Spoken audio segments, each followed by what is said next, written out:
and welcome to Tortall Sisters, a book club podcast about the books by Tamora Pierce. I'm Risa. I'm Ariana. And that's the intro. Books. You said books a lot. I know. Oh, and see, I always do this. Oh. I'm like, that's the end of the intro. But we also are constantly going to be pimping Tammy's Patreon. So if you go and support her on Patreon, which I think is patreon.com/Tamora Pierce. Probably. You can help support her writing more books and taking care of the cat colony she takes care of. So. Yes. Do it. So good. Okay, so what book are we talking about? Well, today we are talking about the third book in the Protector of the Small series.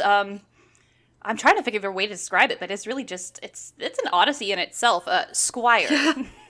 It is such a good book. Yeah. Like, I just want to start out the podcast by saying this book is just good. Really? Like, technically, and just, like, it emotionally. Mm-hmm. Yeah, it's good. It's just well written. I definitely don't hate it. That's for sure. That's for sure. I want to start out, before we go into the synopsis, by giving a trigger warning for sexual assault, assault in general, as well as animal death. But, you know, it's a Tamora Pierce book, so of course there's animal death. Yeah. Yeah, there's just always animal death. So, it's great. Actually, fewer animals die in these books than in any of the other books. That is very true. Thank God. I don't think Kel could take it. I don't think Kel could take it if, like, all of her animals died. There's literally, like, a line. Oh, God. Yeah. Yeah, okay, we'll get to it. So, yeah, let's just get into it. Jump because right as we were saying in the pre-show, this book, she thick. We want to just get to it. So I tried to pare down my chapters as much as I could. And in the beginning, it helped. Later, not so much. Yeah, samesies. Okay, but chapter 1. The book starts with Caladry of Mindlin in the Chapel of the Ordeal with her dog, Jump. Kel touches the door of the Chamber of the Ordeal of Knighthood, if you didn't know, and is given a vision of her current worst nightmare. In this vision, she is the page to a desk knight, Sir Gareth the Younger. Because no field knight wanted her, she breaks out of the vision, more anxious than before. Kel goes to the practice courts to keep busy, Neil declining her offer to come along, as he had to meet with a potential Knightmaster himself, a mysterious Knightmaster. And she saddles her gelding Peach Blossom for some tilting practice. During her practice, Sir Raoul of Golden Lake and Marjorie's Peak, the commander of the King's Own, stops to talk to her. He asks her to be his squire, which she immediately accepts. Because she's like, not only is someone asking me to be their squire, but it is the giant slayer himself. Right? Fuck yeah, sign me up. So Raoul takes her around to meet the mare he picked out for her, who she names Hoshi as her second mount. Which means star, because she's got a star on her forehead. I love that. When Kel returns to her rooms to pack and move to her bedroom attached to Raoul's, I spelled his name wrong so many times. Yeah, just so you know. I stopped trying to go back and correct it, because I noticed that at one point, and I tried to correct him, and I went, I can't do this anymore. I don't know why my hands, just my fingers want the O to come That's first. okay. Visually, my brain kept having trouble with Raoul and Rolled. Oh, yeah. So yeah. I was like, wait, why the fuck is Rolled? Oh, nope, that's Roll. That makes sense. Okay. Yeah. Like, where did he come from? Neil tells her that Alana, the Lady Knight, has asked him to be her squire because basically his father is just paying him back for quitting the university, as far as I can tell. Yes. Also, she is a mage knight, so she's going to help Neil learn, field magic, basically. Stuff to do out on the field, like healing and stuff like that. Which I love that for Neil. Yes. He thinks that Kel will hate him, but she just tells him about accepting Raoul's offer, and he's glad, since no one will be able to say that she didn't earn her shield if she's in the public eye, i.e. being squire to the commander of the King's Own. Yeah, that'll do it. Kel's old maid Lalassa signs the lease for her dress shop, but she still puts aside time to fit Kel's new clothes in Golden Lake colors to her. Kel explains to the sparrows what's going on, and most of the flock chooses to stay in the courtyard, but 10 sparrows, including Crown and Freckle, choose to go with Kel. Not important, but five sparrows, including the one-legged sparrow named Peg, decide that they will stay with Lalassa, and I love that. For those who don't remember. Yeah. Peg is the one who went to fetch Kel when Vincent was... Yeah, it's Vincent. Vincent was attacking Lalassa. So just keep that in your mind. She just has attached herself to Lalassa, and I love it. Yeah. Chapter 2. Chapter 1 was easy. Right? Super easy. Honestly, the first few chapters, pretty succinct. Yeah, it's straightforward. Everything else, and then it's like, we're at this for a year. What? This is a year in a chapter. How am I supposed to fucking do this? Anyway, chapter 2. Kell overhears Raoul with the king's own second-in-command, Flinden. Flynn, as he's called, thinks it is unfair to Kell and unseemly for Raoul to have her as a squire. He mentions people thinking he is betting, he as in Flynn, mentions people thinking he might be betting Kell. And Raoul reminds Flynn that people have said the same thing about him and his male subordinates, so how is that any different? Basically, Raoul sees the human being Kell, not the female squire. Good shit. Kell is then intercepted by Qasim ibn Zaherd. You guys remember him, the Bashir from the King's Own, whom she met during the Spydron Hunt at her first summer camp outing. Yeah, he's the one that fed the sparrows. Yeah, he's good. He's good people. We like him. Yes, I would die for him. Yes, absolutely. I love this man. That being said, guys, I fell in love with Raoul again during this book. I just have to tell you, I'm in love with him. Anyway. He's so good. Don't tell Boyfriend Meister. Yeah, don't tell him, because Raoul's tall, yeah, so. Really, though. He has hair. No, I'm kidding. Well, I mean, I'm not kidding, but anyway. Raoul and Flynn join them to assess what they need to provide Kell. When asked what she uses for more ranged melee combat, she produces her glaive. The men find it fascinating, and she demonstrates it for them. And for the first time in her entire training, she is allowed to use and practice with her beloved Yamani weapon. So that's very important, and I love it. I agree. I love that Raoul just, like, lets her have this. It's like, oh, well, you seem proficient with it, so yeah, you can use it. Yeah. No, like, fight about, no, we're going this to is use, not like, proper. the traditional, yeah. Because everybody else uses a spear. It's like a halberd, and it's like... This is fucking okay. better. Yeah. Honestly, good choice. She is then allowed to choose other equipment and finds that she is being listened to and her choices respected. Which, God, girl, I get it. Like, she's also... I don't know why I did that. Why did I do that? Oh, you were because she then talks to Peach Blossom about the pony. That's why. Sorry. So she talks to Peach Blossom and says that he has to play nice for both the other horse as well as the people they're going to actually have to be around. Because Peach Blossom is an awful little creature. Abruptly, Kell and Raoul and company have to leave to help a town which was attacked. Lalassa sends her off like a good nervous mother. She gives her a bunch of spare clothes. And Kell's like, you think I wear down clothes every day? Anyway, Kell overhears talk about herself, noting that she has gotten really good at eavesdropping. She's like, God, this is my vice. She's just like, it's her superpower now. In this book, literally, it is her superpower. It's true. Sorry. A young man named Laurent is apparently very threatened by his lord taking on a squire. Laurent is a pallbearer who has been seeing to Raoul in a squire's stead, so he feels protective of the work. Qasim tells her that Laurent feels like he owes Raoul his life. I said we can talk about the situation later. But my headcanon is basically that Laurent is definitely in love with Raoul. See, I thought of it being like since he is, like, divorced of his family, that he's just, like, had himself adopted by Raoul without, like, Raoul's, like, consent in this situation. Just be like, you're my father now. That's how I saw it. You're my dad. Assigned dad. Yeah. I mean, that's a good alternative. Please be proud of me. Right. Please love me, daddy. Yeah, that's the vibe I'm getting from it. Let's see. Kell meets a good-looking man named Domiton and finds out that he is Neil's cousin. So she also learns that Neil has been writing Dom about her and that Dom was one of the guys who watched her run the Quintain back in book 2. We get all this roll up front. Yeah, it's great. We do. And he also tells her he calls Neil Meathead. We get to love it. Yeah, I love it. We get to see Raoul as a leader for the first time, and I love it. I'm in love with him, and he is too good. Laurent approaches Kell and tries to bully her, but he is no match for her Yamani face. Qasim assures her that Laurent is good at heart and will adjust. Yeah. He just feels threatened. He's just threatened. Chapter 3, just one of the nicest, most succinct chapters in the entire book. They arrive in Haresfield, which is the place that they've been called about, and find it burned down with dead in the streets.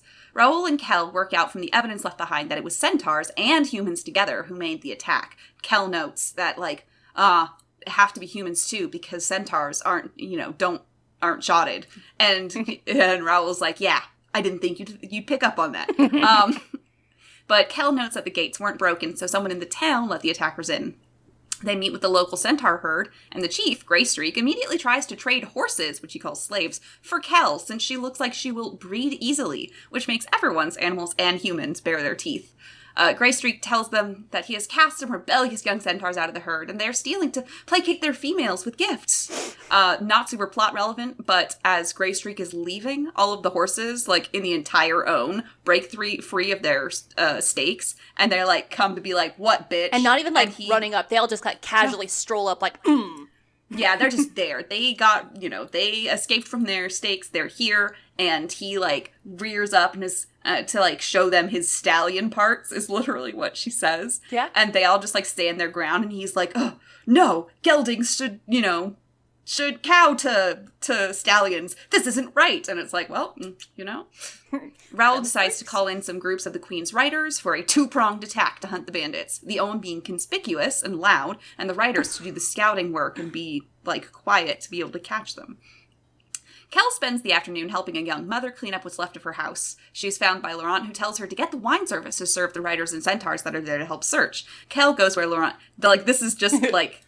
Also, I completely misspelled his name a bunch.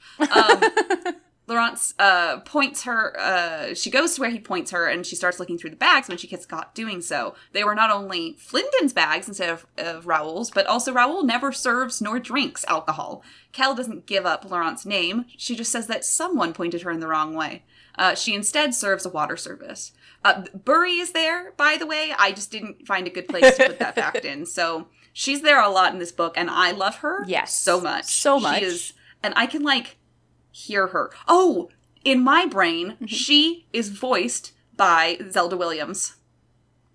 Okay. So she sounds like, and looks to me in my brain like, what's her name from season 4 of Legend of Korra? Yeah. I just totally lost the name. Anyway. Yeah, totally lost her name. But that's how I, like, imagine her talking. Kuvira, thank you. I was like, that night before Kell goes to bed, Laurent demands to know why she didn't tell on him, and she basically says, I ain't a snitch, and then she goes to sleep. Oh. Chapter 4. The bandits and centaurs proved difficult to track, hiding their trails. After 2 weeks, they finally find one of the men who let the raiders in, McCorm. I only named him because I got tired of saying he, him, because there's a bunch of guys I talk about. Yeah. McCorm says he didn't expect everything to be so visceral, and he felt awful. He says that the other guy enjoyed it, but the group was going to kill McCorm for not complying with their ways. He has information, and he is willing to give it to them about what they are doing. Sorry. I think I meant to say where they're going. Yeah. And then you say that he calls them the writers, but they already called them the writers.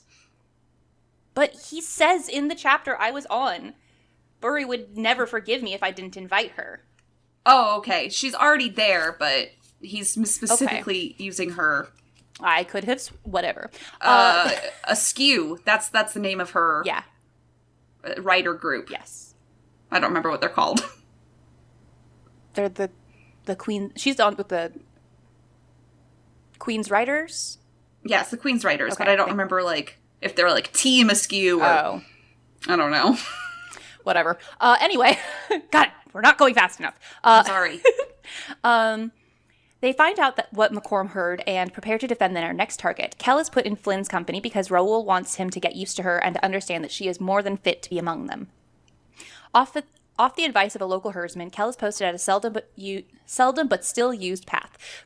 Flynn tells her to just make sure no one gets past, but that no one should make it that far. But there wouldn't be a story if that was true. So, eventually, Kell and the birds hear something coming and a child crying.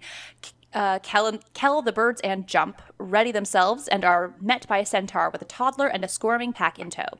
After a fight, which is briefer than it should have been, because she's taking on a fucking centaur, but it is, even then, she's holding herself back because she doesn't want to kill him. She keeps trying to tell him to submit, and she just ends up having to kill him because it's him or her, and I really admire Kel in that chapter. That's a good fucking fight. She is very wounded after she kills him, but Jump kept the toddler safe. Kel checks out the squirming pack and finds something with lion paws, a lion tail, and an eagle head. The centaur has stolen a baby griffin. Griffin parents are famously protective of their young, so Kel might get killed for saving a baby. Yay! Hooray! Kel is woken in the makeshift hospital by the griffin throwing fish at her. Refusing to eat without being fed, Kel tries to hand feed it, but it bites and scratches her for her troubles. After a while, she's finally able to feed it, and it goes to sleep. Raoul comes to tell her that they've sent for Dane to find the griffin's parents. The next day, she's woken up again by the griffin. It got out of its cage and is biting Kel for its food. She tries to put it in its cage, but the cage rusts to dust before her eyes, something that griffins can do, apparently. In the following time period that isn't specified, Kel finds that the griffin refuses to eat anything from a gloved hand or anyone other than Kel. The Own brings their prisoners to court, where all but McCorm, who chooses the army over hard labor, are sentenced to death. Kel attends the executions, but hates them. Burry tells her that no, you don't get used to them, but they have to be done. And apparently the Khmer just hand them over to the families of the wronged. Yeah. So, you know. They're really not sure which is worse. Yeah. After all the executions, Dane shows up to inspect the baby griffin. She tells Kel how to take care of him, but says she can't take him because he's focused on Kel. He's focused on you. She promises she'll look for his parents. The Own stay in the royal forest for a while to do some cleanup of bandits, and Kel gets better at caring for the griffin once she makes some leather sleeves to protect her arms. Chapter 6. God, we're really booking it now. As fall arrives, the Own return to the castle with nothing to do. Raoul decides to spend his time training his squire. He sees her extravagant weapons, and Kel tells him about her anonymous benefactor and asks if it was him, which it wasn't. He tells her she needs to use these weapons and that she is going to joust for the first time against him. No sooner has... Hey, you're what, 14? Okay, time 14? To pummel you. All right, I am going to ruin you. Yeah. Ooh, I didn't like that. No sooner has Raoul unseated Kel than the animals have come to Kel's defense. The birds and Jump go after Raoul, and he has to calm them, and she has to call them off. Raoul doesn't mind, and in fact finds it hilarious. He is the most perfect night master for her. I love that scene. He is. So good. I love him. Ugh, him and the animals, honestly, it just gets so good. Yeah. Other than the animals being protective, this scene is great because we get to see Kel figure out how to unseat someone by having it done to her.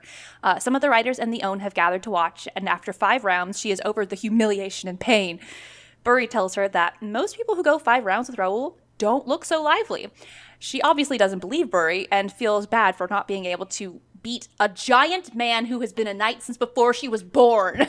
Yeah, this man is like in his late 30s now. He has been tilting for 25 years. For real. Okay, not that far. Not that long. But he killed a giant. Yeah, he did. Like, ma'am. I don't think you understand. She goes to the local baths, and the women see her bruised body and are ready to tar and feather the man who abused this sweet girl. Eventually, she convinces them that she got them in training, but I love this scene because, yay, ladies running to this girl's rescue. I know.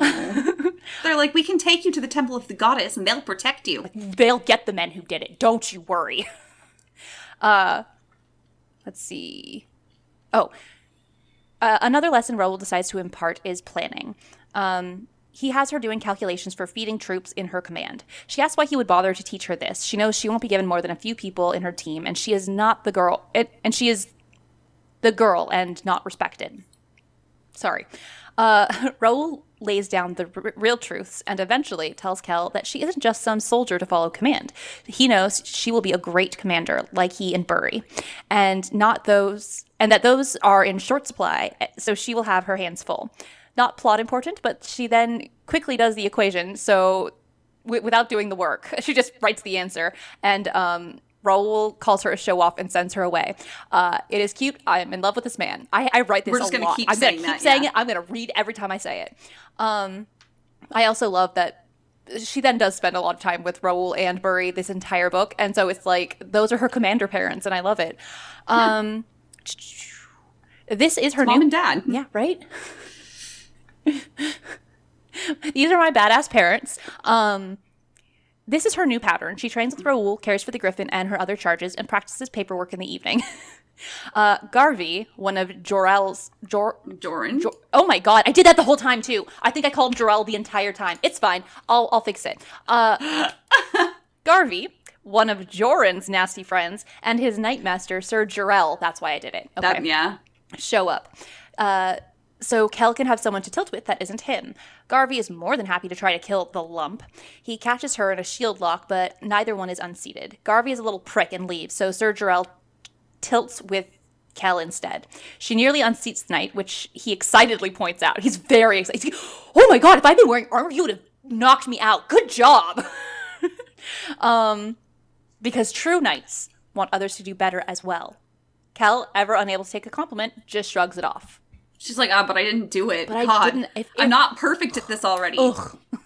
Bitch. Take a compliment. Yeah. I mean, you would never know how that feels, Ariana, of course. No. Chapter 7. The Own goes to the desert with Kell and her griffin in tow to a Bajir wedding, and then they take their time coming back to Chorus. When they get back, Kell finally gets to eat with her friends in the Pages/Squire's mess. She then realizes, much to her dismay, that she's no longer in love with Neil. You never were, honey. And she's suddenly afraid that she is fickle. Bless her heart. Supper is interrupted by a beautiful Yamani lady coming to ask Wilden if Kell can come see her mistress, Princess Shinkakami, who's the one who's supposed to marry Rold. Kell then realizes this Yamani lady is actually her childhood friend, Yukimi. Kell tells her outside that she will come see the princess after supper. At this point, Neil realizes that Cleon is in love with Kell, but he doesn't tell her.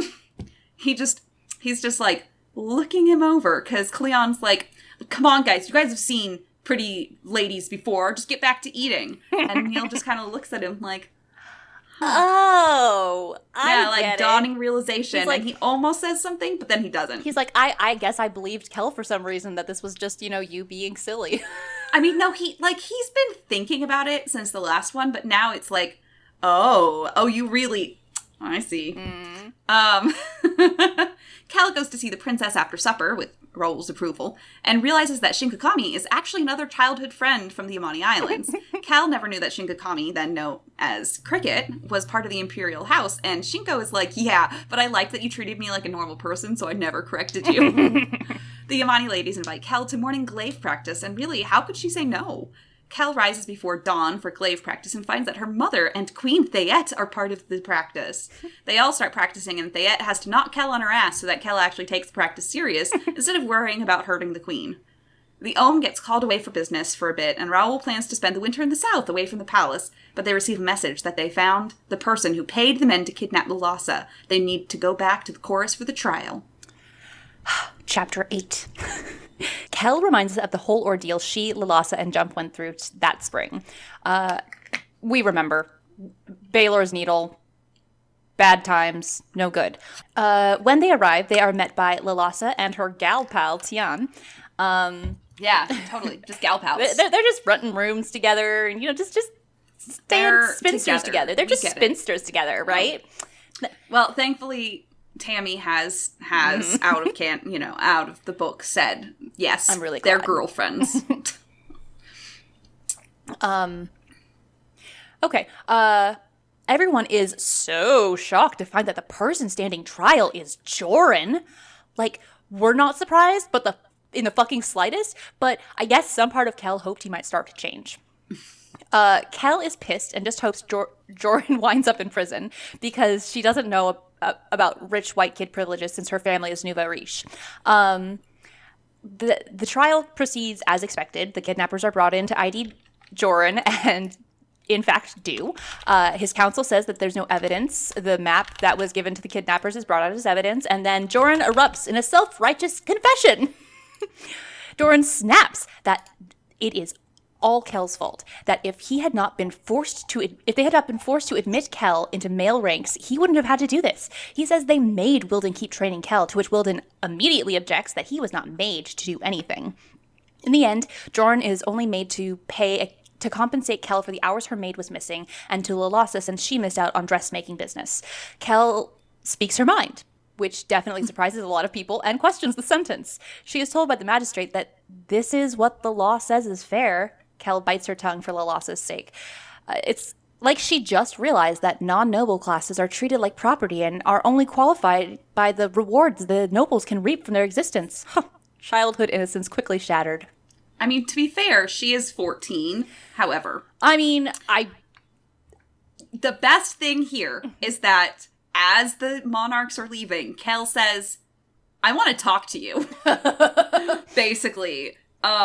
And Raoul warns Kel not to confront monarchs in public, but she goes into, she asks to speak to them, and they go into, a separate room, and then she immediately does confront them in public.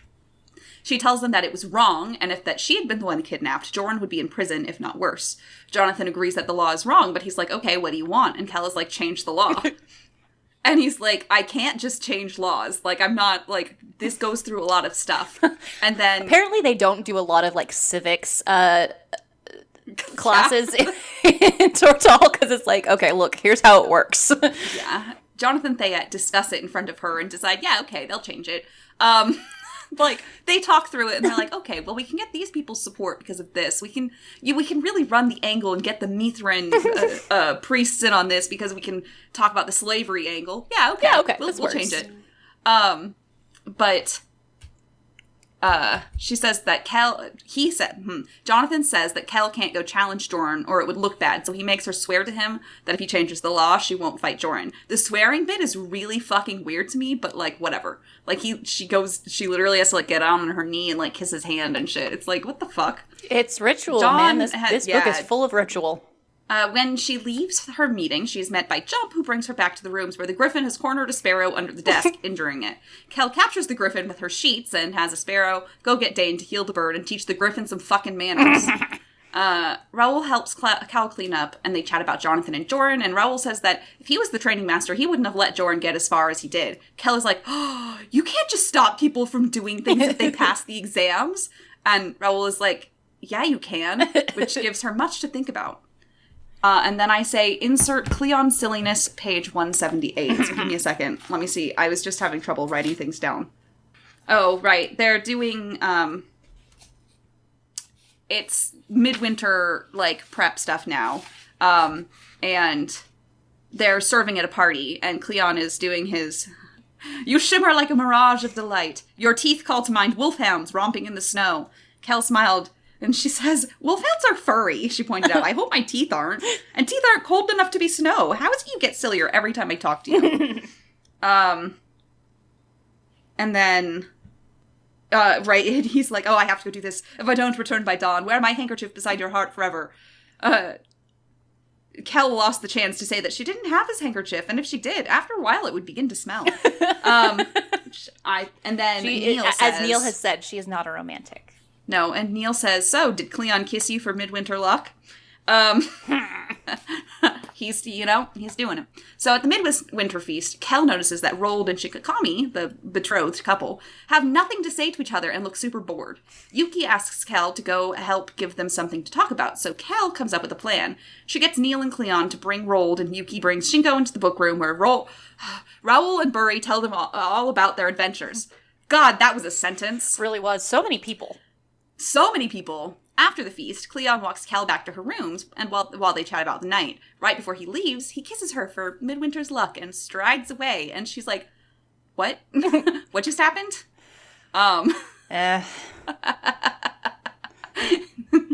Kel doesn't get to see Cleon at any other parties over midwinter and is unsure of how she does or does not feel about it. However, she feels very pleased about the book room idea she had because for the rest of the holiday, there are meetings in the room and she watches Rold and Shinko get closer. After all the ordeals of knighthood for the year take place, Kel goes back to see the chamber. This time, when she touches the door, she has a vision where everyone she knows or has met are in a long line leading to where Jorn is sitting at a desk, deciding which people to keep or which to cull, because they were saying in the beginning that centaurs, cull out people in their herds who are causing problems, basically. So she has this in her mind. She watches as he has many of her friends taken off to be culled by centaurs. After her vision, she goes back to her rooms to cry, which, mood. Yo. Chapter 10.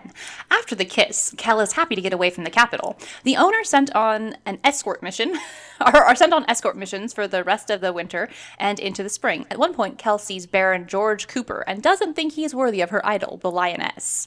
She says he has he's not even handsome. She's like, he's got nice eyes, but nice eyes are not grounds for a marriage, I don't think. It's girl.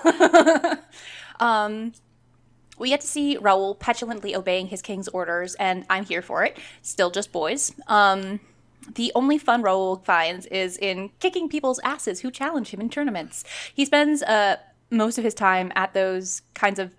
Did we mention the Grand Progress at all yet? I think it just starts here. Just starts, yeah.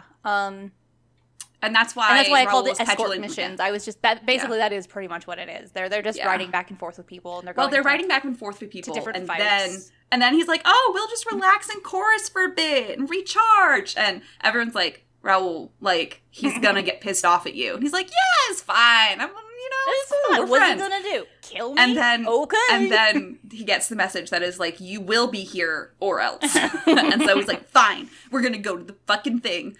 And I'll pout the whole way. Yeah, because he spends since he spends most of the this time at those functions being paired off with some eligible noblewoman. So he gets to have fun in the tournaments. He says people are challenging him for having Kel as his squire and, quote, encouraging her pretensions. Kel gets to see some of her boys, Owen and Cleon, but Neil's close behind, and watch her Knightmaster kick ass. That's what I said. Yeah. Yuki and the other Yamani women invite Kel to play a game, Shakusen, where they throw a heavy fan around a circle, going faster and becoming more impressive, and with more impressive ease as it continues. There we go. It's really cool. The ladies move with such grace and ease that Neil, freshly arrived, jumps in the middle, startling and scaring the ladies who know the danger he's putting himself in. Yuki is cutting and tells him, "Beware the women of the warrior class, for all they touch is both decorative and deadly." And I love her. And in that moment, I went, "Oh, I love them." I know. I know, right? Oh, right. That dynamic is so good. I forgot about it. The Yamani disperse, and Kel explains, after calling Neil a meathead, that the fan is a weapon for Yamani women made of steel. She also explains that Yuki was mad because he can't read Yamani emotions. Neil asks, "Since when do you call me meathead?" And I'm like, "Since your cousin became a bad influence." Chapter 11. Yeah. I saw that this chapter was named Cleon, and my brain immediately went, "Nobody solves a problem like Cleon." And I don't know why, but it did. So that's where we're at. So apparently part of the grand progress is that they're going to fiefs to discipline noble houses by making them put on huge opulent feasts.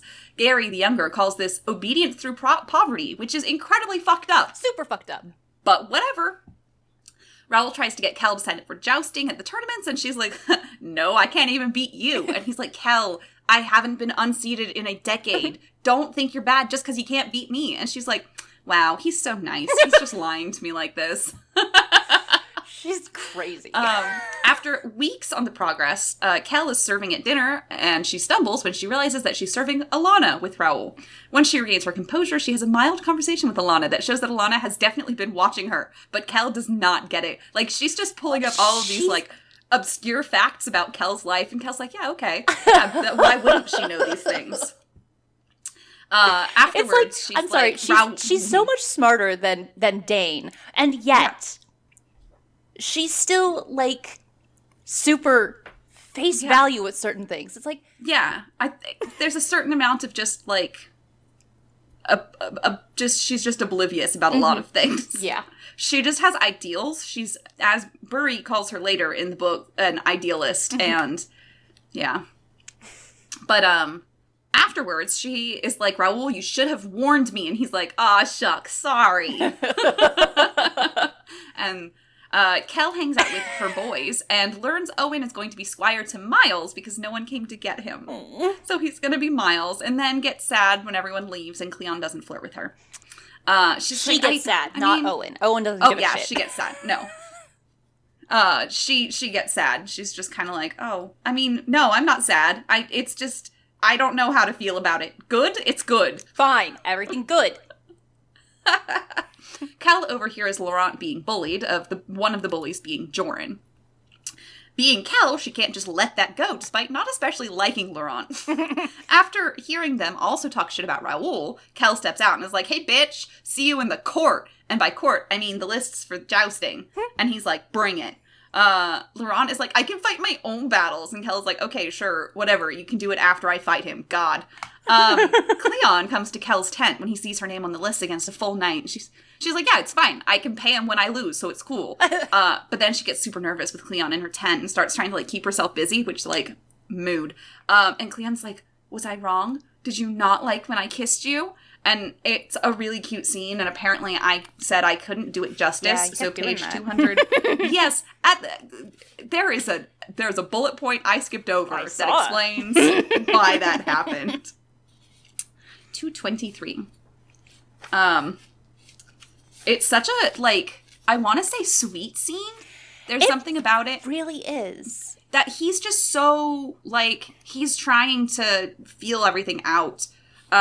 He's not doing his normal Cleon, frilly talking. He's just trying to, like, actually, He's like, look, Kel, I really like you, so I want to make sure that I'm not wasting my time, because I feel like you could like me, but I don't know if you do or not.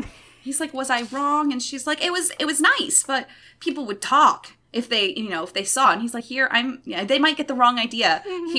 Here I am, hoping one person will get the right idea. I'm like, if somebody sees, and then he's like, jump, close the flap. There's a good fellow. I love it. That's not what I meant. But jump does it. Yeah, he does, of course. He's like, sure, this'll, this is fine. I like this guy. This is... And she notices that the sparrows and Jump are all watching now, and she's like, they are the worst chaperones. Yeah. And then he says, please look at me, Kel. She was ready to refuse, but he'd said please. It would be churlish to not look up, so she did, meeting his gray eyes with her hazel ones. He was smiling. That was a dirty trick. It was impossible to remind him that she was a fellow Squire sexless when he smiled with so much liking that her insides melted. He lowered his head just a few inches to press his mouth to hers. Oh my, thought Kel. I love that. It's just, oh my. After they kiss, Raoul comes into the tent, thankfully announced, and he dismisses Cleon. Kennen? Before giving Kel the talk. Basically like, hey, this happens in the writers a lot. We see it where, like, romances happen and the women get the short end of the stick about it. And she's like, okay. And he's like, I mean, I can give you the talk about where babies come from. And she's like, no, I'll talk to mama. He's like, oh, thank fuck. And then he's like, phew, that's great. Now, let's make your game plan for your joust tomorrow. Kel goes to talk to her mother about the Cleon stuff, and Elaine is like, yeah, you can choose if you want to have sex. I'm cool with it. And Kel is like, mama. But they talk it over, and Elaine is like, you can go get a pregnancy charm, which Kel says she'll consider.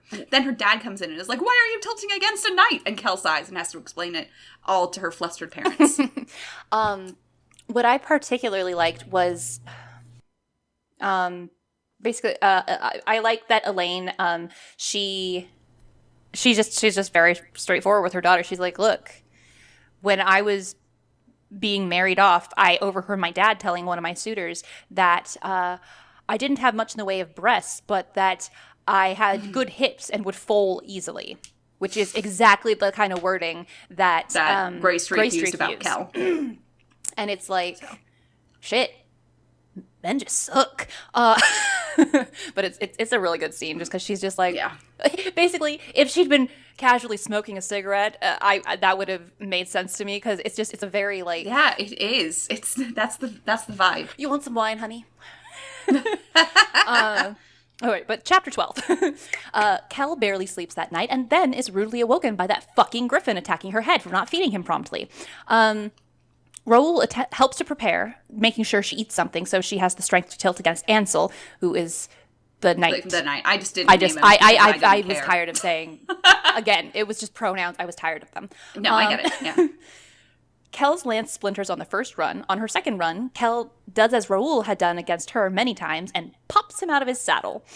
His bell is definitely rung, and he has trouble getting up and walking off the field. He is, unsurprisingly, not a gracious loser. No. Kel, powered by adrenaline and adoration for her Knightmaster, calmly but firmly makes him apologize for insulting Raoul, demands he apologize to Laurent for insulting him and his family, and threatens to fight him with swords if he doesn't. Yeah. Because he's like, if I had been, if we'd been in a sword fight, I would have won. And she's like, okay, sure. She's like, you can show me that later. You think I can't use a sword too? Fine. I love it. I love Kel in this book so much. This is like prime Kel. Cleon finds her later and explodes with nervous energy because she could have died. Kel reminds him that she won because the gods agreed she was in the right. But Cleon reminds her that, no, she won because she's good. It's like, bitch, I've been watching you for years. I know you're just very good. Kel and Cleon join the rest of their friends and eat dinner, only to have a servant bring her a writ of challenge from Sir Volden, the other one who had been with Ansel and Joran. See, I got his name right there. To avenge... Oh, no, I Control F'd while you were talking, and I found and replaced everything. Boo. Okay. Sorry. Challenge from Sir Volden to avenge Ansel's loss. Initially, she declines, but he comes to her and slaps her in proper fashion, so she must accept. Side note, Cleon almost murders the man and has to be held back by Jump, Owen, and Neil. Okay. Yeah. Kel returns to her tent, and the griffin is still worked up and is flying around the tent. Owen finds her and requests to assist her in suiting up for her match the next day. He is worried he isn't getting enough training without a proper knight. Not to besmirch Papa of Olau, rather. Yeah. She has to agree because Owen is a sweet baby who is trying so hard, and she can get that. All he does is be like Kel and be like, how can I be better? And she understands that, and I love it. The next day, as Kel waits off the field, the griffin flies in very ungracefully and perches as if to watch the match. On the first run, Volden tries to run Kel through with his lance, putting a dent in her armor just under her heart. She doesn't think it, but that's how you get at someone's heart from under the ribcage. That's how you would do it. He has it angled upward. He's trying to get under her ribcage to stab her through the heart. Oh, yeah. He's trying to kill her. Just to note. Just to let you guys know. He's definitely trying to kill her. She declines to retire, committed to taking this man down. She comes at him and, using the shield lock move Garvey had used on her in their first match, she violently unseats him. Kel doesn't wait off the field this time and approaches her opponent with her sword drawn. She lifts his visor and demands he yield or she will stick him with the pointy end. He yields. And Kel says... And they say conservatives can't learn. I know, I love it. She's so snarky in this book. She absolutely picks up on Raoul's bad habits. Oh, yeah. It's so good. I love it. You are a very bad man. You are a very bad man, my lord. Yep. The crowd cheers her family name, which is just the best for her because she brings pride to her family in that moment because as they are cheering for her, they are shouting, Mindalin, Mindalin, Mindalin, and I love it. As she is the crowd cheers her family name, and a group of women led by Thayette and Elaine take her to be healed. As she is fading into sleep, which comes after healing, she mentions the griffin, and Dane appears as if by magic at her side to say she would look after him. When Kel awakes, she takes the griffin to give him a bath in a nearby lake. They are suddenly approached by two full-grown griffins. Kel protects the baby, afraid they had sensed him in their territory and might kill him, but the baby fights her. Dane appears in eagle form, and side note, I just realized at that moment while writing it that her eagle is golden because it is like her father's skin. I just realized she's got feathers to match her dad. Anyway, and makes her head human to stop Kel. She explains that these are his parents and why the baby has been freaking out. He could sense them nearby. The grateful parents thank Kel through Dane and present her with a sack of their feathers since they know they are precious to humans. They also say that their child has learned some bad habits living with Kel because, like, a human has no chance of teaching a griffin manners. The giant parents are actually going to stand a chance against the child. It's like, stop it. Like, the dad literally, he starts squalling, and the dad just puts his paw on his head and pushes him down. He's like, stop. Kel cries, even though she didn't even like the little shit. Dane clearly appreciates Kel because she loves the animals as much as Dane, even without wild magic. She tells her she did the right thing. Kel gets rid of the things she used to take care of the griffin and starts to feel a little better. She'll miss him, but she feels the responsibility lifting from her shoulders. Following the tournaments, Kel has to keep turning down challenges because she doesn't have any beef with these guys. Raoul points out that they are all conservatives who want to prove she isn't as good as the boys. They won't stop until she proves herself. Kel wins 2 of the 3 challenges she accepts, and the one she loses is against a gracious winner. He apologizes for believing lies about her not being worthy and bringing them disgrace. He says that she has a lot of potential and shakes her hand. Yeah. In the second night of tournaments, in the next fife, God, they go through a lot of fifes in this book. They do. Kel looks to the list to find she is scheduled to joust against Lord Wilden. They don't address this, but it is a direct response to Joran's claims in the court. He wants to prove that this girl has earned her spot, and he deigns her worthy opponent. It's like a huge compliment. It really is. He wouldn't have been signed up. Like, everyone's like, oh my god, he's gonna kill you. She understands that this is like a compliment. Yeah. The next day, she lasts to the 3rd round before Wilden unseats her. He congratulates her on her improvement and gives her advice to better her performance. He then asks her if Joran is still giving her trouble. When she says, no, I don't suppose he is, he's like, excuse me, Mindlin, I taught you to report more thoroughly than that. Give it to me, bitch. He demands she report exactly what his behavior has been around her. She notes he seems to befriend a lot of knights before they challenge her, and Wilden seems like a disappointed father hearing his kid has been hanging with a rough crowd. He's just like, I failed this boy. Cool. Yeah. I'm a bad person. God. Raoul consoles Kel and tells her Wilden is a fucking legend. He is the last person to have unseated Raoul, and Raoul has actively avoided jousting him for the last 10 years since. So when Raoul said he hasn't been unseated in 10 years, it was Wilden who last unseated him. Yep. Chapter 13. The progress returns to the palace so Raoul can undergo the ordeal over winter. Kel unpacks and immediately goes to torture herself again by touching the door to the chamber, because that's just what she does now. Her vision this time is that she is disabled by a tilting accident and can't walk properly anymore. The village the village she is in is then attacked by raiders, one of whom attacks her. She lies dying in the street, unable to help the villagers. Whew. Cleon is the first to go through the ordeal this year, so Kel takes him to the city for the day to forget about it for a while. After making out everywhere, they have to return to the palace that night. Literally, they just keep going into doorways and making out. They do. Nice to say that Raoul is one of the 2 knights to help to say the rites with Cleon. Yep. There were no feasts this year because the monarchs are tired of entertaining. So Kel spends most of the night with friends in Raoul's room until she sleeps. Everyone just like, she's nervous. Let's go, keep her from being like too worried. Is basically what happens. She is in the chapel when Cleon emerges, and he smiles at her when he sees her. She is filled with relief. Raoul decides that he likes small parties now and invites people to his room again, like the night prior. She makes out with Cleon and almost goes further, but Jump Cock blocks her, which is probably for the best. Really is. The next morning, she is woken up by Raoul, who says that Vincent went through his ordeal and wants to have an audience with, like, everyone. Like, with whole the kingdom. monarchs. Bring the whole kingdom here. I need the whole kingdom. And he needs to see Judge Turamot, who's the Grand Magistrate. And I guess he wants Kel and Lalassa to be there.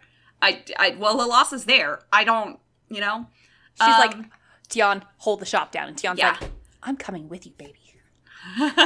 They go, and Vincent runs up to the dais in the throne room and is like, I have a confession. And he's covered in bruises that just keep growing, and more of them keep forming and everything like that. And he confesses to beating and raping some women in the lower city 2 years prior. And he's like, okay, I confess, tell the chamber to get, to release me. And there it goes, the chamber is not controlled by anyone. It will release you when it wants to release you. And I'm like, damn. He gets arrested, and Lalassa is happy, since he tried to assault her before. But Kel immediately feels guilty for not reporting that he tried it with Lalassa, and she feels like it's her fault that these other women suffered. Kel, filled with guilt, decides to do her penance by making herself go and practice archery out in the snow. Like you do. Sure. Burry finds her and brings her inside and is like, girl, it's not your fault. She tells her that Lalassa teaches the girls in chorus self-defense 3 nights a week, and that wouldn't have happened without Kel's doing. You know, that kind of thing. It's just like, yeah, she should have reported it, and next time she will. But it isn't her fault that he did these things. Like, he's the one who made the actions. She didn't force him to do it. She also points out that Lalassa's fear about reporting it was kind of justified because she's like, do you know what the serving girls go through? Like, they're not... They're being called slut. You know, Theat had to make the chief housekeeper stop just referring to them all as sluts. Yeah. Fucking ridiculous. Anyway, chapter 14. Yeah. Prince Rold emerges from his ordeal unharmed, much to everyone's delight, and midwinter gifts are exchanged. Kel thinks that her anonymous benefactor has forgotten her this year, but oh ho ho ho, no. Once she arrives in the stables to tend to her horses, she finds Hoshi has a new saddle that matches the one Peach Blossom received. Kel finds out that Raoul has to visit his aunt, and knows he is expected to bring someone but doesn't want to lead a girl on. He's like, I don't want to be doing this, and I don't want to, like, get some girl mixed up in this. And she's like, hey, you know what? Why don't you ask Burry to do it? She's a friend. She won't expect anything from you. You guys are cool and platonic. It's good. Go. Have a good friend time. Yeah. She won't get the wrong idea. So he reluctantly sends Kel with a note to ask Burry, and she, being the good person she is, agrees. Having fallen asleep, waiting for Raoul to get in, Kel is awoken by a man bursting through her door and, therefore, being attacked by the flock and jump. The man is screaming about Kel being a bitch, saying she killed his boy, and the 2 others follow him, trying to calm him down. Raoul bursts in wearing just his loincloth, and Burry comes out in a blanket, which we have to put that aside for a minute because it's like, wait a sec, we have to deal with this screaming, scary man. Yeah.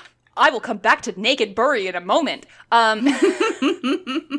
Raoul calls off the birds and walks calmly to the man, with his sword drawn, just so we're clear, who is still being held by Jump. Once he is able to grasp the man around his throat, he tells Jump to let go. I love this scene because everyone is so in sync and the animals understand that the giant man can take it from there. He spends the rest of the scene holding the man up against the wall with his feet in the air. Because he is a giant of a man. Yeah, I love it. The man that Raoul is holding, that is, the man is Joran's father, and the other people are Joran's mother and uncle. The ordeal chamber took his life, which, I mean, not surprising, given he is the picture of resistance change, and the ordeal clearly puts the knight's ability to accept things to the test. And since he wouldn't even accept at face value what someone was telling him, he's like, no, you don't mean that. You're too honorable. It's like, bitch. So anyway, he's dead. Yeah, the chamber opened to reveal his body. I love that phrasing. It's like, whoa. And it, like... To reveal his corpse, that's what it is. Yeah, that's it. Fucking, Kel is just immediately, like, her blood turns to ice. So it's not even like she's joyful about someone she knew dying. So it's like, ugh, fucking stop going after her. She's mostly just sad. Yeah. And Raoul gives his condolences, but reminds them Kel did nothing. The father and uncle keep coming at her like her existence was detrimental to Joran's life and training. Burry casually mocks the idea from the doorway, and Raoul remains angry but calm.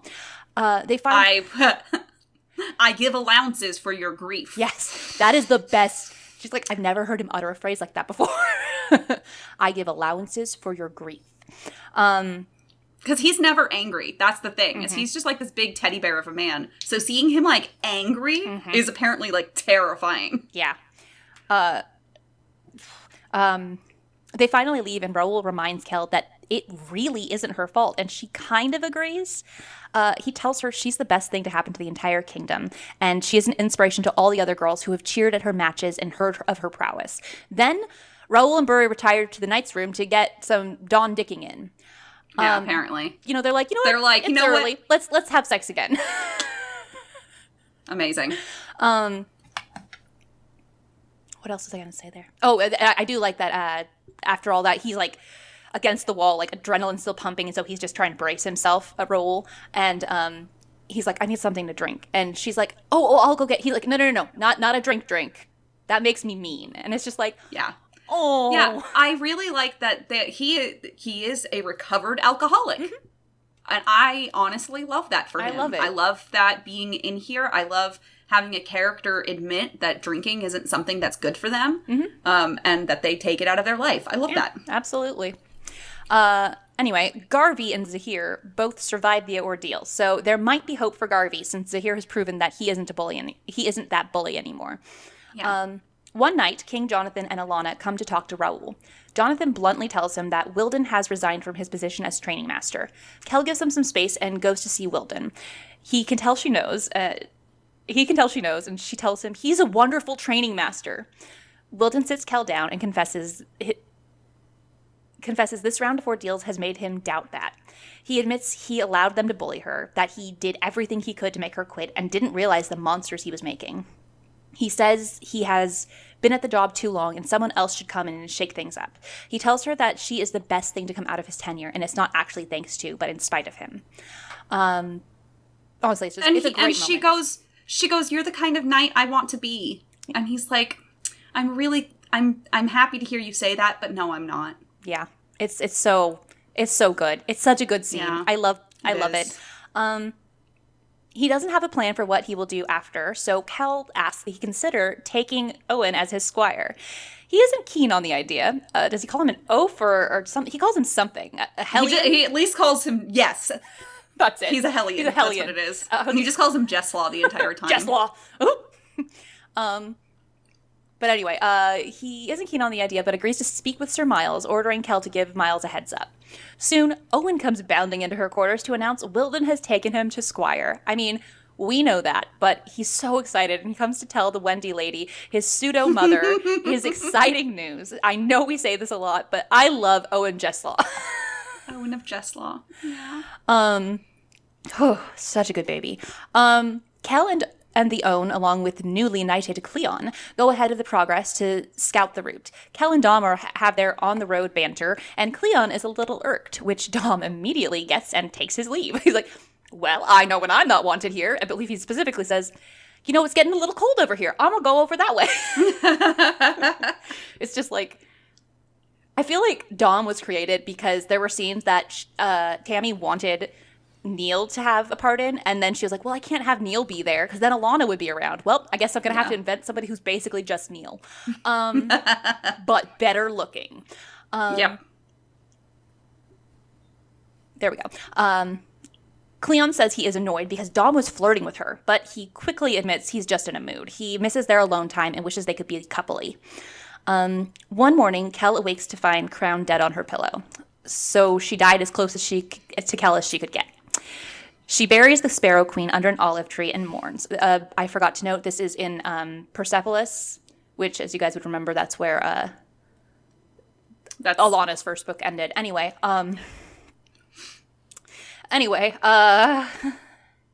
as she mourns, an asshole knight slaps her in a challenge. She snaps and says she doesn't care. She isn't doing this anymore. People can think what they like because she isn't trying to prove herself anymore. And I'm just like, I love you, Kel. And I'm so sad that your little best friend had to die in order for you to finally, say it. You know? 2 mornings later, she finds Crown's mate, Freckle, dead on her pillow as well. And she buries him by Crown. Cleon helps her and comforts her. She complains that animal lives are so short, and Cleon reminds her how terrible life would be without them. Good boy. I hate that scene. Makes me it's cry so so bad. Much. The first time we read this, we had a huge colony of birds living in our yard, sparrows specifically, and I went out. I personally went out there and sat on the ground listening to that because I was just like, I'm sad. Yeah. Okay.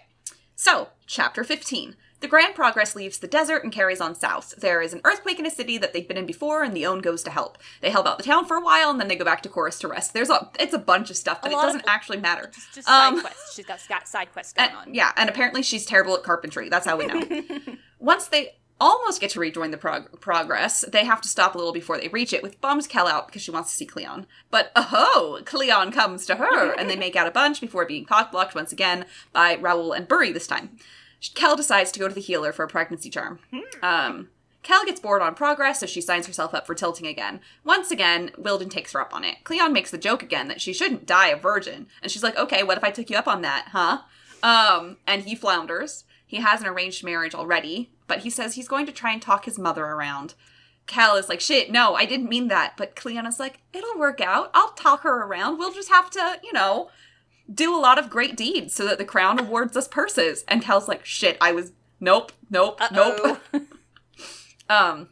Cal tilts against Wilden again, but this time she stays in the saddle. I mean, he wins, but she stays in the saddle. And she is concussed thoroughly. She is. Or as he puts it, tilt silly. Yeah. Which is the title of the chapter, by the way. It is. She's happy to have lasted against him at all. Wilden tells her, good job. He's like, I'm glad to see that you're improving, and you took my suggestion about how to hold your shield. Good job. And she's like, yep. Yes, thank you, milady. Basically, that's what she's very silly. Kel naps after her tilting match and is woken up by 3 little girls from the village. They ask her all sorts of questions about becoming a page, and she tries to give them the best advice she can. Man, this chapter was way shorter than the others.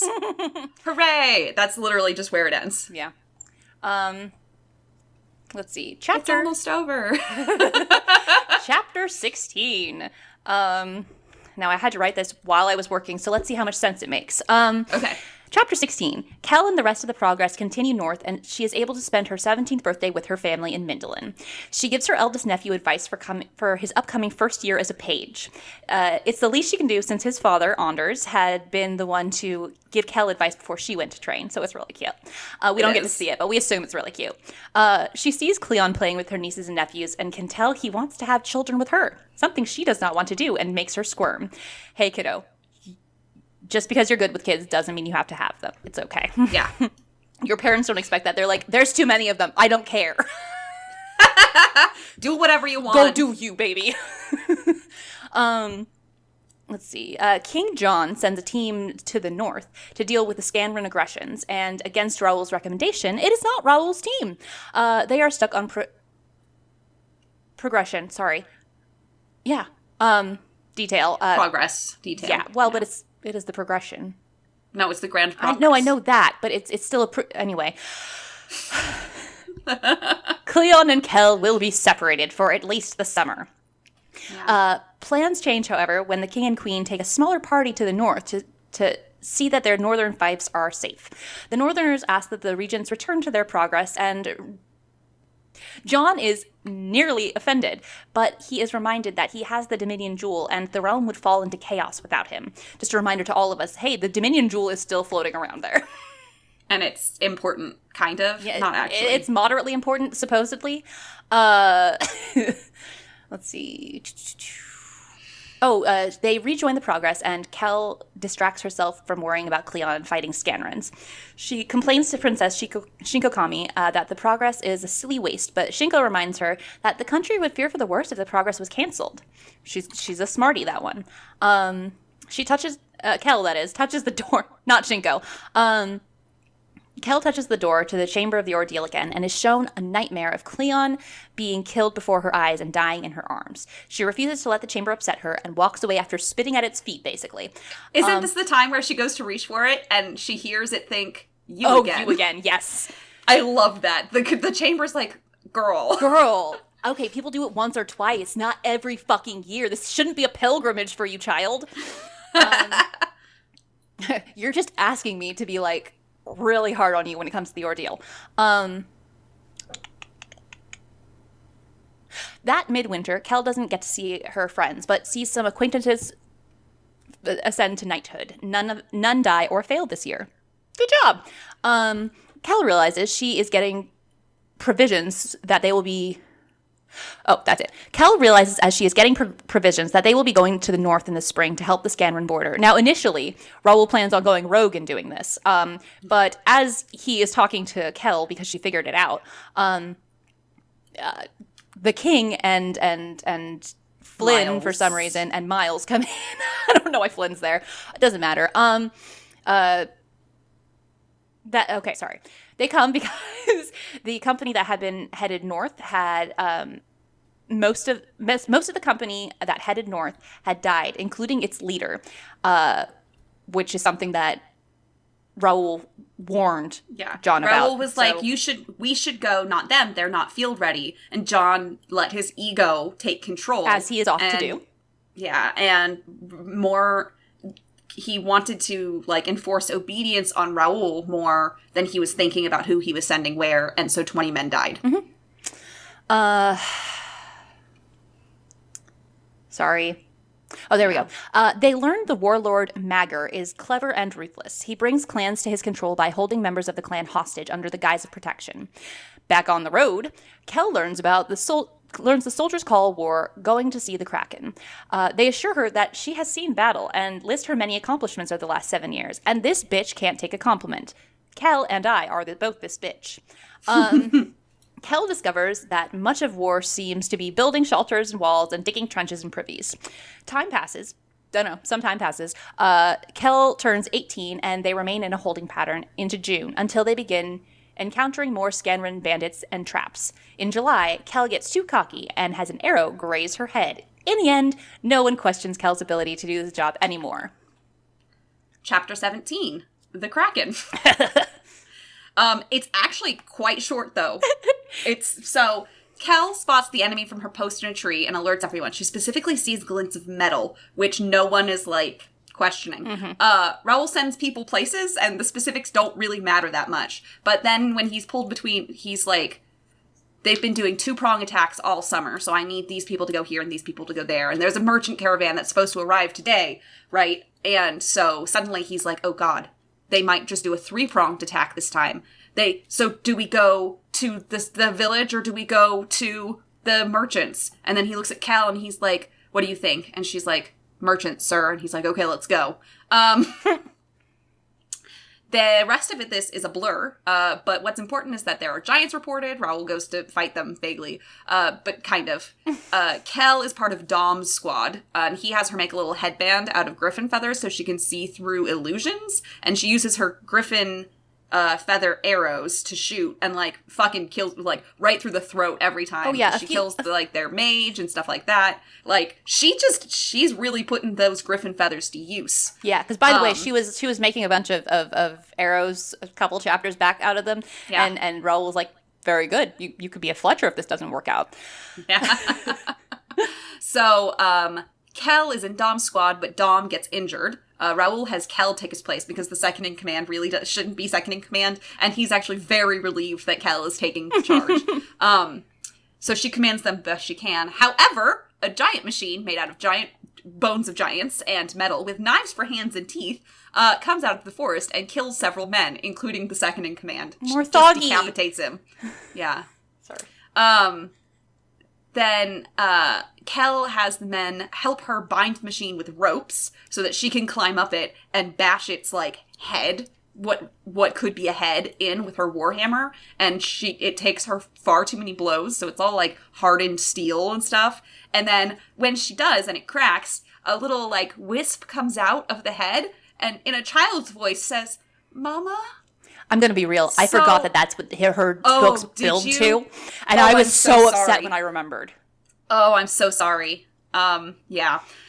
Dom's okay, though, so it's good. Yay! So Raoul and Kel are like, oof, this is bad. We should tell Miles and Numair about it. And then the chapter ends with them just being worried. Chapter 18. And you're like, it's the last chapter. They're just going to wrap shit up. It's called The Ordeal. Anyway. They continue to battle Scanrans until Raoul realizes one day that September is almost over. Kel doesn't get why he's talking about this until Raoul reminds her of her ordeal set to happen in December. Laurent sends Kel off with good wishes, and it's really cute. But they're like, well, don't bother thinking you're going to get your job back. And she's like, well, just now that I've shown you how to properly take care of a knight, please do your best. It's so cute. They're so good. It's very cute. They're just like, I hate you more.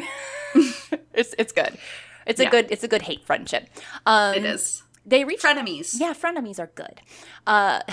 They reach chorus by mid-October, and Kel resumes practicing as well as helping with the plans for Rold and Shinkakami's spring wedding. Sorry. Yeah. Sorry, there we go. Neil and Merrick join, and they are all clearly worried about the ordeal. Cleon does not come, but sends a letter. if you guys have forgotten, since it's been like 7 books, the Ordeal Ritual starts with a ritual bath instructed by a Night Master and a second knight, or someone close to them anyway. Eventually, Raoul tells Kell that her second knight will be the Grand Magistrate.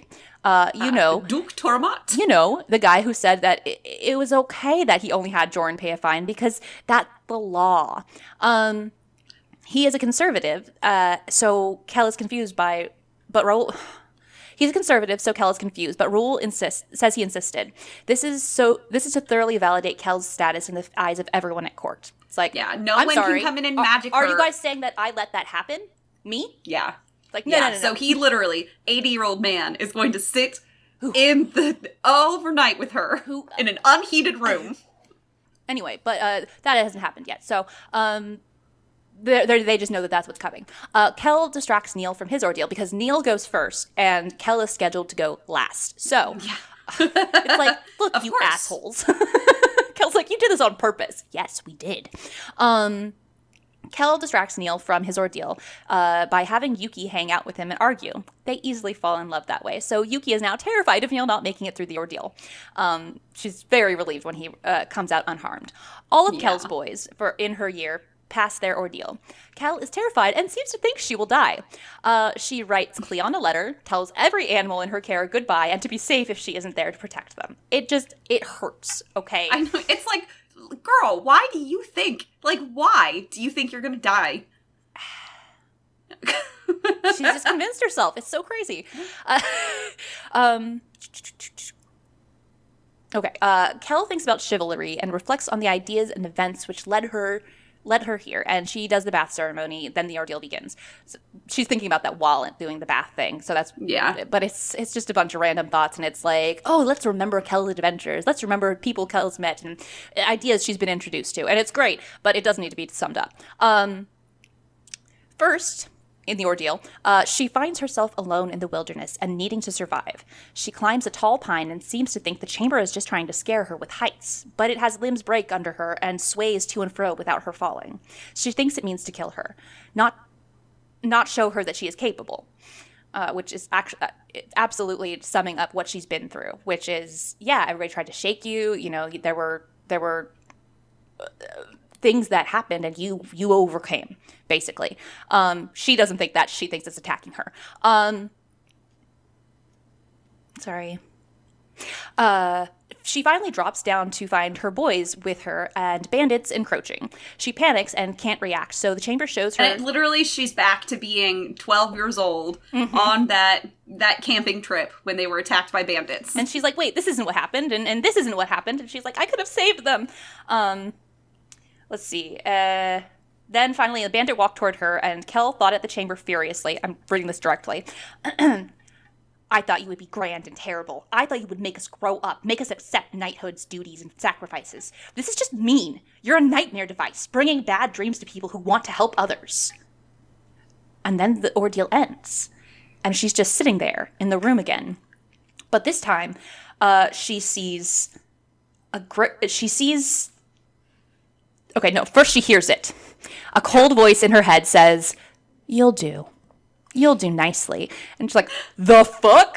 And she turns around to see inside the doorframe, a face was carved. Its eyes glinted yellow as they surveyed Kell. The face was lined and lipless as the mummies curiosity seekers had found in old Yamani tomb. Kell wondered if she were seeing ghosts. She thought it might have been a trick, but it talks to her and is like, oh, yeah, so... let me show you something. It shows her a little man and who's going aroround in his robe and he's totally tweaked. She doesn't understand what's going on. She's just like, he's like what's picking at his face and can't he's stop freaking out. moving. He's like he's tweaked, but he's like just moving around. So she doesn't understand what's happening until she suddenly starts seeing the machinery that he has there of bone and metal, and she sees piles of children's bodies and. She's just horrified by it. She is taking steps back because she forgets that it's just an image being shown to her, not something that's actually there. And the chamber finally says, "This is your task," and lets her go. And it will find you. Yeah. Yeah, don't worry. It'll find you. So Kel is made a knight. Kel is made a knight. Her parents are disgustingly proud, and she is surprised to be presented her shield by Queen Thayette, Buri, and Princess Shinkokami. So they made sure it was all women giving her shield. Yeah. The shield is the gray owl on a field of blue, same as her brother's, but it is hovering over glaives, which is so good. They also add a border of cream and blue, as this is now the shield of a lady knight. She is the first one to receive one like this in over 100 years. Not even a distaff. Not even the lady knight, Alana, has received this. That's right. Later, Kel is cornered by Alana, and she gives her a sword, saying she's grown a lot since the first sword she gave her. What? Alana was the benefactor? I know, we're also shocked. She's so shocked. And Alana's just like, I'm so fucking clever. And it's like, no, she's just being a dum-dum. You were careless. Yeah, it was very clear who was doing this to everyone except for Kel. It was ridiculous. They share a lovely moment in which one of the last things that she says, before saying God's all bless Lady Knight, which is so sweet. Yeah. She's like, I didn't write it this time. I'm just gonna say it to you in your ear. I'll we get to be close now.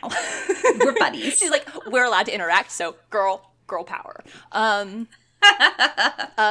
one of the last things she says to her is, I just wish you were runt like me, but whatever. She's just like, you're so much taller than I am. It's not fair.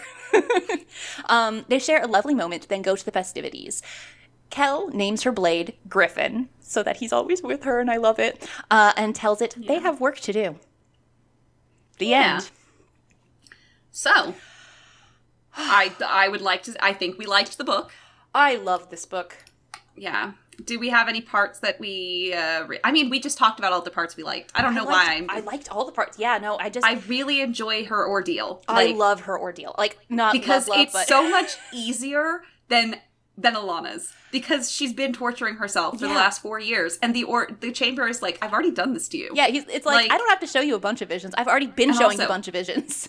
And she's like climbing up the tree, and she's like, yeah, okay, well, if I fall, the tree branches will catch me. And because she thinks that to herself, the chamber is like, oh, okay, and gets rid of all the tree branches under her. And she keeps thinking to herself, God, why don't I stop? Even in my own head, I can't stop talking back. She's like, why am I insulting this thing? It could kill me. Yeah, I love that. Yeah. Who's our favorite character?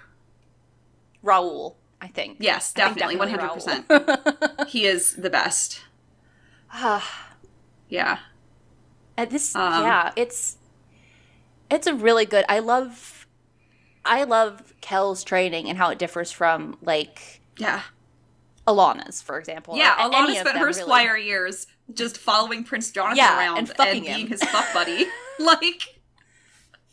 It's a very different experience. Very different. And it's nice to see, for one, a Knight Master who is so, he's very caring. He's very, good at teaching. So it's not even just like... Yeah.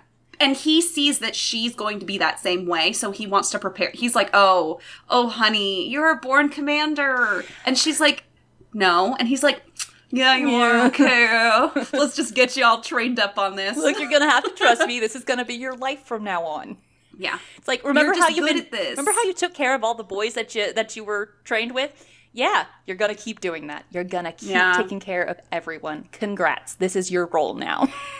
Yeah. But it's so good. And I didn't write about it, but there was one moment when she was back in Mindolin, and she's there for her 17th birthday, as I said, but she is sitting at that pond or lake, whatever, where she the river fought the Spydrin for the kittens. Yeah. And she doesn't make anything of it, but she marks that that's where she was. And it's just like, look how fucking far you've come, kid. Like, it's great that somehow Tamora Pierce makes us able to see these moments and see how far Kel's come without Kel realizing. Yeah, Kel never notices those moments. She's just I gotta be better next time. It's like, bitch, do you see how much better you are right now? she's constantly striving to be better. Mm-hmm. And I am so excited for the next book. Samesies. Yeah. I just feel like there's not much else to talk about for this one because we really did go into it. We really did. So I think we're done. And you already said what your headcanon was. What's yours? What's mine? Mine is that the griffin goes on to, like, tell other griffins about Kel. Oh, and yes. now I griffins was the in general. human for a time. I like to think that griffins in general now just know of her and know, like, she's friend. She's been labeled friend, I think. For a human, you know. Yeah, she's had friendly sense marked on her. Oh, and you know what? I'll bet you since the feathers that the griffin parents gave her were molted instead of like plucked that they have like a different pheromone. So the other griffins are like, oh, that was gifted. Ooh, she's special. Yeah, that's what I like to think. Yeah. But that's what we think. So, what's the next book we're going to read? The next book we're going to read, I know, we're all going to be surprised by the title. Lady Night. Lady Night. Because she's a Lady Night. You know what, guys? I'm going to give a really big trigger warning for Lady Night. There is a lot of child death. A lot. A lot of children die, and I just want everyone to be warned. There's just a lot of death in general. Yeah. It's a dark one. A lot. There's animal death. There's children dying. It's honestly quite gory, a lot of the descriptions. Yeah. So if that's not your cup of tea, then join us in another month when we do Sandry's book. Yeah! But Lady Night is honestly, in my opinion, the best book in the entire Tortall canon. Yeah. It is my absolute favorite. It is really good. But yeah. So yeah. Anything else to say? No, just a reminder. I know we started out the podcast with it, but go support Tammy. Yeah, go support her on Patreon. Yeah. So yeah, as a reminder, I'm Risa. And I'm Ariana. Oh, keep on reading.